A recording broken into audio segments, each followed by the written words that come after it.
শেখ হাসিনা বা আওয়ামী লীগ সরকারের সময় গুম হয়েছিলেন ইসলামিক বক্তা, জনপ্রিয় বক্তা আবু তোহা আদনান। যখন তিনি গুম হয়েছিলেন তখন এইটা নিয়ে মোটামুটি একটা আলোড়ন সৃষ্টি হয়েছিল। আমরাও তার পক্ষে তার কথা বিশ্বাস করেছিলাম যে তিনি গুম হয়েছেন এবং আওয়ামী লীগের প্রশাসন তাকে গুম করেছে। তার কিছুদিন পরেই, প্রায় ৬-৭ দিন পরে, তাকে এক মসজিদ থেকে উদ্ধার করা হলো বা তাকে পাওয়া গেল। এখন শেখ হাসিনার সময় তিনি গুম হয়েছিলেন, তার প্রতি জনগণের একটা সহানুভূতি আসলো, তিনি আরো বেশি পরিচিত হলেন এবং পপুলার হলেন।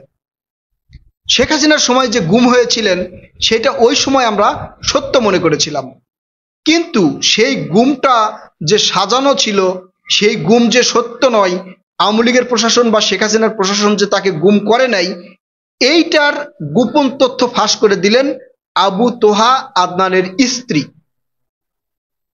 তার স্ত্রী বলছেন একটা ফেসবুক পোস্টে যে আবু তোহা আদনানের একটা এয়ার হোস্টেজের সাথে সম্পর্ক আছে। আবু তোহা আদনানের যে অনলাইন ক্লাস আছে, সেই ক্লাসে ছেলে মেয়েদের অবাধ মিলামেশা করার সুযোগ করে দেওয়া হয়। আবু তোহা আদনান অন্যান্য অনেক অসামাজিক কাজের সাথে যুক্ত আছেন। এই পোস্ট যখন করেছেন মোটামুটি একটা আলোড়ন সৃষ্টি হয়েছে যে একজন ইসলামিক চিন্তাবিদ, একজন ইসলামিক বক্তা, তাকে জনগণ ভালোবাসে, তিনি জনপ্রিয়, তিনি এইসব কাজের সাথে যুক্ত হতে পারেন, এটা কিভাবে মানুষ বিশ্বাস করবে? আর এটা বিশ্বাস না করার কোনো কারণও নেই, কারণ তার নিজের স্ত্রী এই অভিযোগ করেছে। একই সাথে বলেছে যে আবু তোহা আদনান যে গুম হয়েছিল, সেই গুম তিনি নিজেই হয়েছিলেন, নিজেই আত্মগোপনে ছিলেন।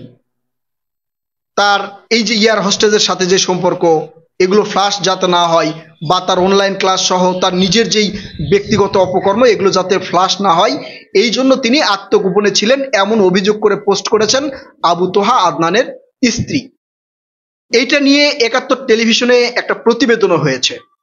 এই পোস্ট করার পরেই, কিছুক্ষণ পরেই আবু তোহা আদনান তিনি সামাজিক যোগাযোগ মাধ্যমে এসে বললেন যে আমার ফোন চুরি হয়ে গেছে এবং চুরি হওয়ার পরে অপতথ্য ছড়ানো হচ্ছে, কেউ বিভ্রান্তি হবেন না, বা আপনাদেরকে বিভ্রান্তি করার জন্য যে গুজব ছড়ানো হচ্ছে সেই গুজবে কান দিবেন না, এটা আবু তোহা আদনান বলেছেন।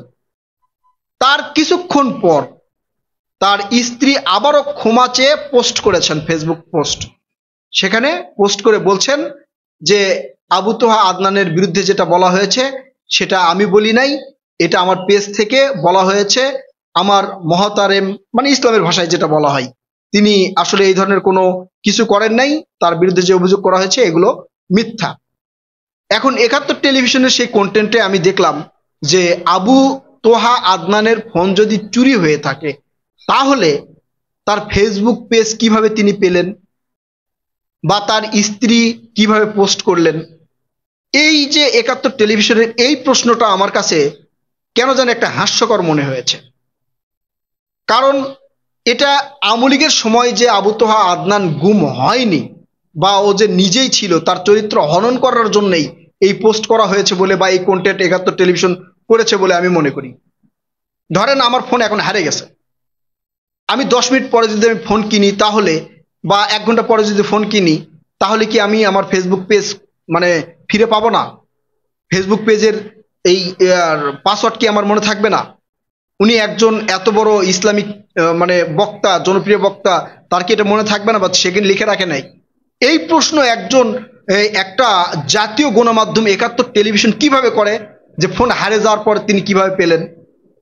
এটা বলা সম্ভব? আসলে আওয়ামী লীগের সময়টা, মানে যে গুম হয়েছে, খুন হয়েছে, এগুলো আওয়ামী লীগ করে নাই, এইরকম বোঝানোর জন্য বেশ কিছু গণমাধ্যম কিন্তু ইশারা ইঙ্গিতে অনেক কিছু বলার চেষ্টা করে, এবং যারা পপুলার, যারা আওয়ামী লীগের বিরুদ্ধে কথা বলে, তাদের চরিত্র হনন করার জন্যেও অনেক ধরনের কথাবার্তা বলার চেষ্টা করছে। প্রিয় দর্শক, এই বিষয়ে আপনারা কি মনে করেন? আপনারা আপনাদের মূল্যবান মতামত কমেন্ট করে জানাবেন। চ্যানেলটি ভালো লাগলে অবশ্যই সাবস্ক্রাইব করবেন। কথা হবে নতুন কোনো ভিডিওতে। আল্লাহ হাফেজ।